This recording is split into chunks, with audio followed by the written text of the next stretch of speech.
Hello everyone. In this video, now we'll start putting task IDs to these building components. So one thing is clear that these are structural elements, so these do not exist in this architecture model. So we'll be putting these task IDs in the linked model. So the only task IDs that we have are pre-construction, the site, and the architectural components. So let's click on site and let's give it a task ID of 1. Hit enter. Let's go to next staircase, that is going to second floor. So let's go to first floor. Let's click on the staircase. Let's give it a task ID of 101. Hit enter. Exterior wall on this floor. So there's core, then there is, so we have these three parts of the exterior wall. One is core, one is drywall, and one is cladding. So let's zoom in, and these are already in parts. Let's click on this core, press Ctrl, this core, press Ctrl, this,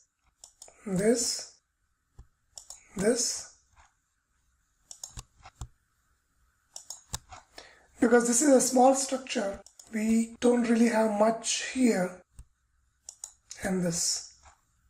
Okay, so all these components will have a task ID of core, which is 140A. Hit enter just to check it has a task ID. It does. Just want to make sure that those task IDs exist. So let's do drywall now, and we have a plywood sheathing and drywall, so let's do both. So this one, this,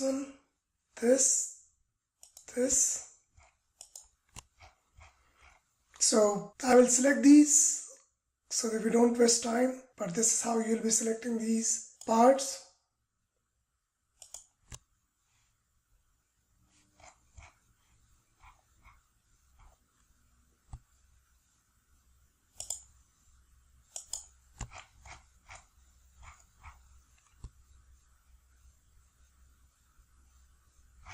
Okay, and these are 140B.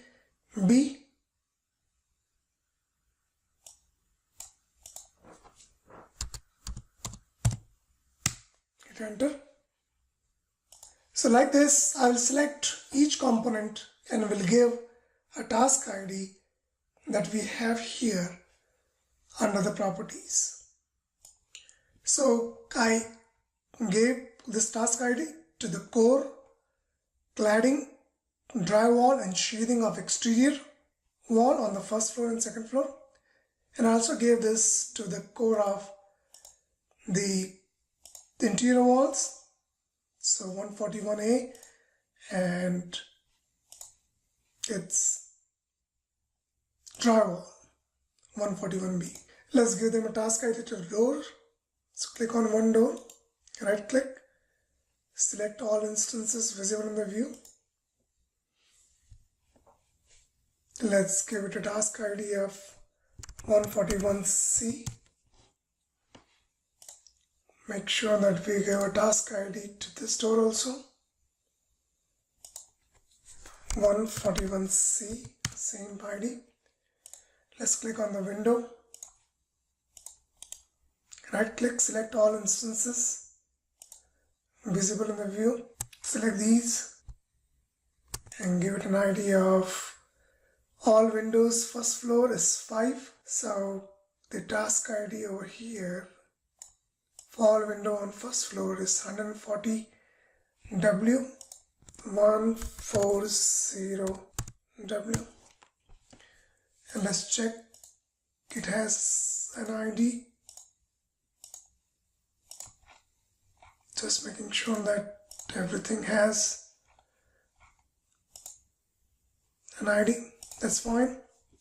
We'll do the same on the next level. So I've given task ID to the first floor and second floor ceiling also. So all doors and windows and ceiling, let's give a task ID to the floor because this is a part. So let's select this floor, which is first floor, and task ID for this floor is 130.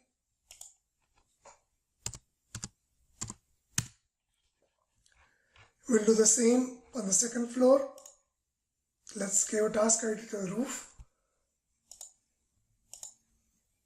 Let's give a task ID of 330.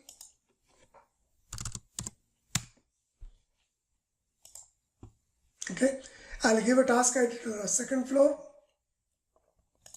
So basically I've given all task IDs to all architectural components that exist in this architecture model. Once that is done, let's save it. Let's close this and let's go back to our structural model because we need to give task ID to structural components. So open structural model. Once this opens, let's go to first top up the footing. So footings, there are 2 batches. So let's select it individually so that makes it easier. So let's say these 7 we want in the first batch. We don't have any task ID. So first thing we do is let's create a project parameter. So click manage. So task ID, because it's a shared parameter, we can see that it's already available here. So remember, shared parameter is available to all the projects. So we'll use the same parameter, click OK, apply to all and click OK. So we created a project parameter. Now let's apply that to these 7 footings. So this is batch 1, which is 100A. So 100A. Let's go to batch 2.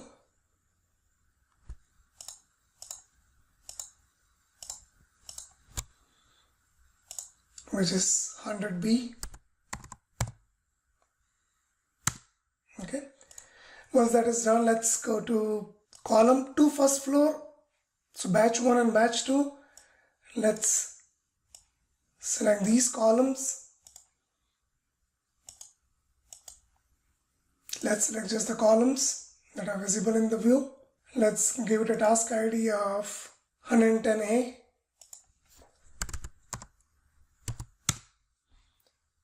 And you can also select it one by one.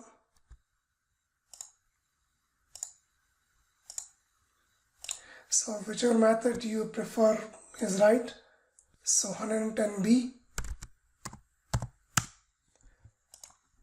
Let's go to first floor and let's select these beams. So grade beams B1 and B2.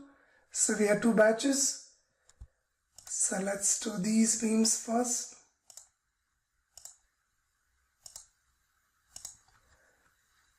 Because we had these 4 and 3 7 columns first.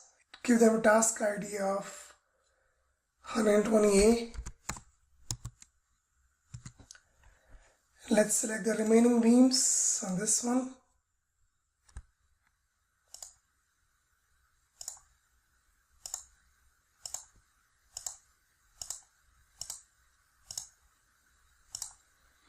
And let's give this an ID of 120B. Let's pick this column and let's create the same batch of those 7 columns.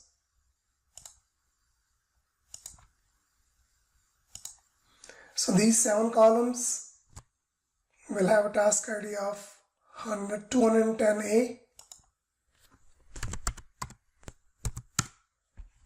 And similarly, the remaining columns will have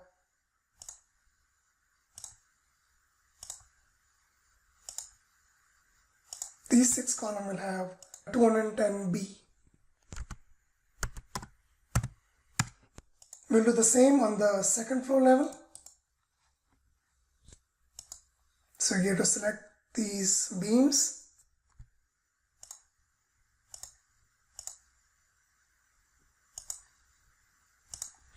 The way we did earlier. So these beams will be second floor beams, 220A,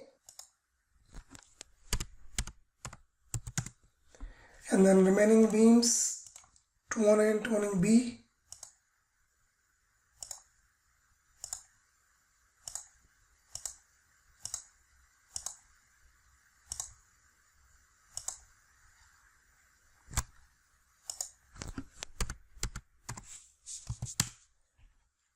and you can always check them that each one of them had a task ID. So we did that. Because it's problematic to select in this view, let's go to 3D view and we can actually select it here also. So let's select these 7 columns from here. So 5, 6 and 7, and this would be a task ID of 310A. Like this, I will select the remaining columns and beams. Alright, so I have given the remaining task IDs. So what we did assign task IDs to the footings, columns on each floor and beams on each floor. So if I look at this list, we have completed all these IDs apart from this mobilization. Okay, so once that is done, let's save this file. Let's close this. In the next video, we will now export these 2 files and we'll create sets and we will assign those sets to this schedule. We'll also import this schedule into Navisworks. Thanks for watching.